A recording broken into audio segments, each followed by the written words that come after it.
बुद्ध के फिलॉसफी को चेंज किया, बहुजन से सर्वजन पे आए, इसलिए 0 पे आए।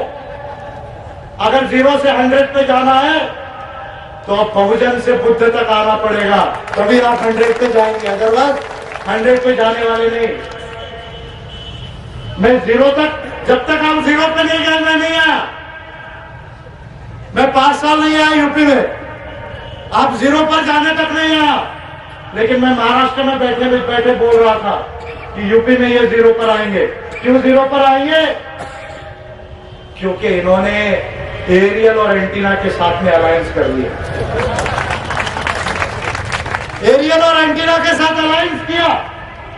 भ्रातृत्व मौर्य का फिर खून होगा। पुष्यमित्र श्रृंग फिर आया है। फर्क इतना है कि 185 में बृहद्रथ मौर्य का सर विच्छेद किया था, अब के बाद बृहद्रथ मौर्य का सर विच्छेद नहीं किया जाएगा, उसके दिमाग को मार दिया जाएगा।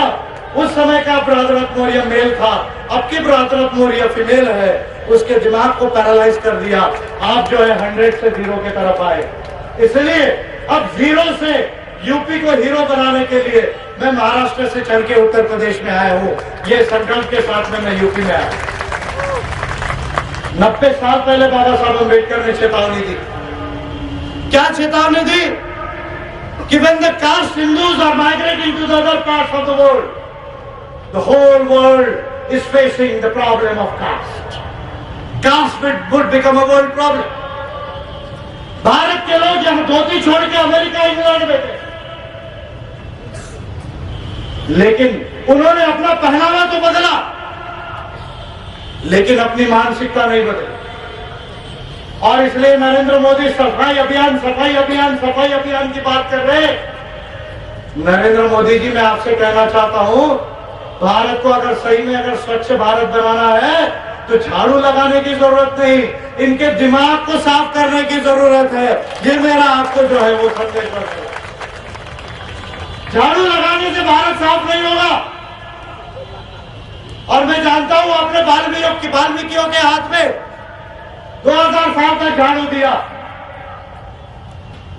अभी मुझे ये देखना है कि बनारस और वाराणसी में बैठे हुए जो लोग हैं, क्या वो इस देश के मैले को साफ कर सकते हैं मोदी के कहने पर?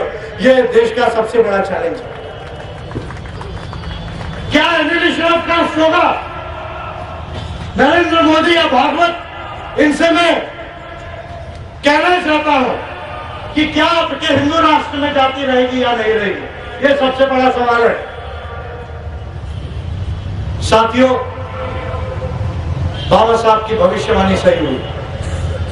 आज ब्रिटेन एक पहला देश है दुनिया में जो इक्वालिटीज एक्ट में, समानता के कानून में जाति का भेदभाव अगर ब्रिटेन में कोई करेगा तो उसको पनिशमेंट होगी। और ब्रिटेन के तमाम सरकारी अफसर और तमाम प्राइवेट कंपनीज के ऊपर ये कानून जो है वो लागू होगा। और इसके साथ में अफर्मेटिव पॉलिसीज जो रहेगी, और ब्रिटेन के अंदर जो 4.5 लाख दलितों के साथ में भेदभाव हो रहा है, जो यहाँ के भारतीय कर रहे हैं, उसको समाप्त करने के लिए एंटी डिस्क्रिमिनेशन लॉ ब्रिटेन में पास होने जा रहा है। मैं मोदी से यह पूछना चाहता हूं कि ब्रिटेन के लोग अगर जाति के भेदभाव को समाप्त करने के लिए कानून बना सकते हैं, तो क्या भारत की पार्लियामेंट को ऐसा लॉ नहीं बनाना चाहिए? ये सवाल मेरा है देश की पार्लियामेंट से। तो 4 चीजें कह रहा हूं। रिजर्वेशन लॉ के साथ एंटी डिस्क्रिमिनेशन लॉ यानी इक्वालिटीज एक्ट। तीसरा, रिजर्वेशन इन प्राइवेट सेक्टर। और चौथा, मानव अधिकारों को भारत के संविधान में मेजर अमेंडमेंट करके मूलभूत अधिकार बनाना।